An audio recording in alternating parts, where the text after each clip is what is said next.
Welcome back to my journey in the hills of North Bengal. As of now, it's just been tea and more tea. I started off from Siliguri in the morning and took the NH55 on my way to the Makai Bari tea plantation. It was a beautiful journey through the forests, the tea gardens and up the steep Pankhabari road. Makai Bari, which should be on the must-visit lists for all travellers on this route, is one of the most famous tea plantations in the world. And there I met the king of teas, Raja Banerjee.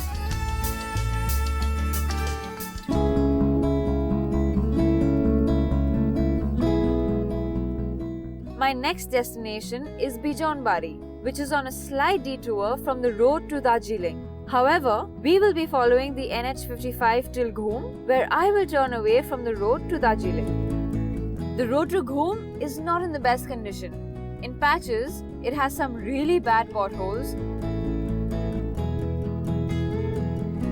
But in other places, the quality of the road is quite good. All along the route, we passed tiny villages and marketplaces, which though charming, also increase the traffic. Another unique aspect of this route are the rail tracks of the toy train, which run alongside and sometimes even through the middle of the road.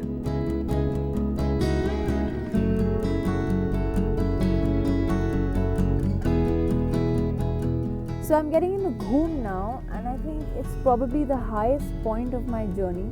It's only when you come to the hills you realize you can actually experience extreme weather conditions. It was hot and I was sweating when I was in Makai Bari, and now it's misty and foggy and I can feel the nip in the air.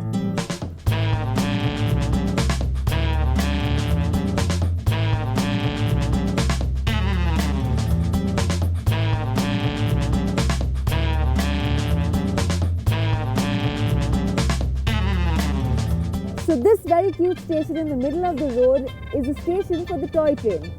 The toy train is actually the Darjeeling Hill Railway, and this station is famous for being the second highest station in the world at around 7,400 feet. Sadly, I couldn't catch a glimpse of the toy train. Due to recent landslides, it hadn't been plying on its usual route from New Jalpaiguri in the plains. It does make a trip to and from Kurseong, but I had missed catching it on its journey. From Ghum, I'm taking a slight detour away from the road to Darjeeling to a little riverside town called Baichung Bhutia. The road to Baichung Bhutia is a narrow hill road called the No Road. The road most of the way is really bad. In fact, it is one of the worst roads we had ever encountered. So I've finally entered Baichung Bhutia in one piece, where Baichung is on his campaign trail for the upcoming elections. It's going to be really interesting to see him in a whole new field. Three-time Indian Player of the Year, Baichung was described as God's gift to Indian football. A Padma Shri awardee, Baichung is India's youngest ever goal scorer and was also the most capped Indian footballer. Recently, he decided to join politics and is campaigning for the upcoming election. Baichung was playing in an exhibition match in Baichung Bhutia, and because there was a shortage of space, I literally had to drive onto the football field to meet him.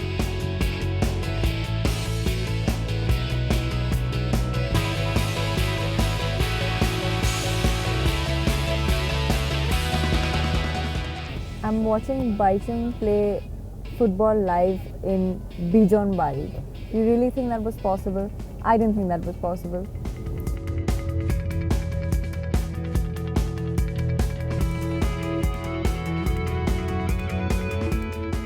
He doesn't look like much of a politician now, does he?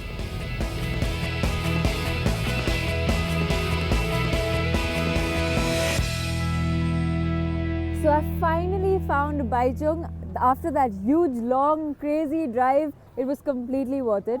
First things first, you don't look like much of a politician right now. You look like the old Baichung we all used to. How are you enjoying being a politician? Little difficult, definitely more than a footballer, but it's something new. I've gone into it now, but I never realized it's so difficult. I used to always sit in a sofa, listen to all the political debates, criticize the politician, but when you're one of them and doing this election campaign, I think itself is a big challenge. So you don't think you're ever going to criticize a politician again, are you?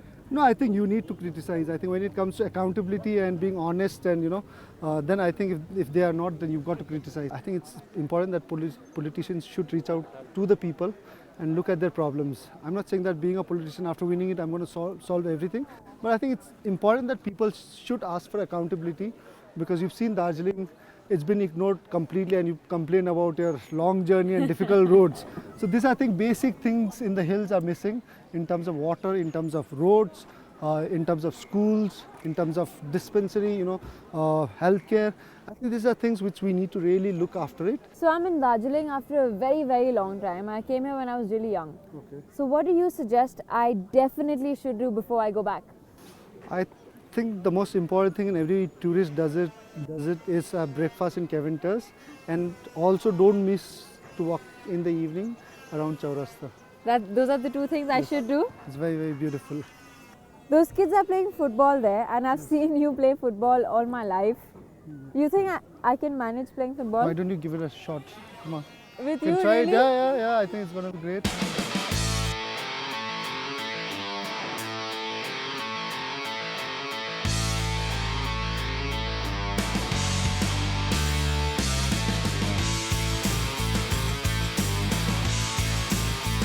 Baichung even decided to give me some tips on how to play football. I really don't know how good I was, but hey, at least I can boast about the fact that I played football with Baichung Bhutia.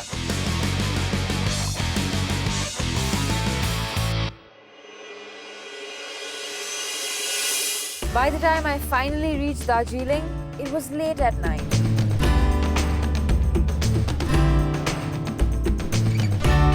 But I was up early to walk a little bit around town.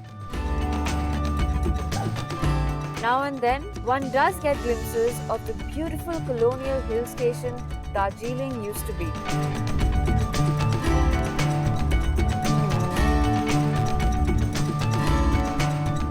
So Baichung asked me to check out Glenaries and Caventers, but I've chosen to come to Caventers mainly because of the view here.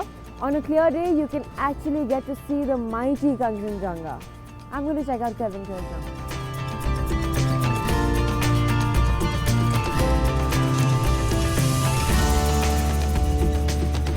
Sadly, the Kanchenjunga was not visible, but I did order myself a wonderful alfresco breakfast. I even met up with an American traveler called Max, which was definitely better than eating breakfast on my own. What do you think the people here are like? The people here are awesome. They're so nice. They have really warm hearts. And I think especially mountain people. It's like a really close-knit life here. It is. It's a very close-knit life, and it's small, so you end up being warm with whoever you meet.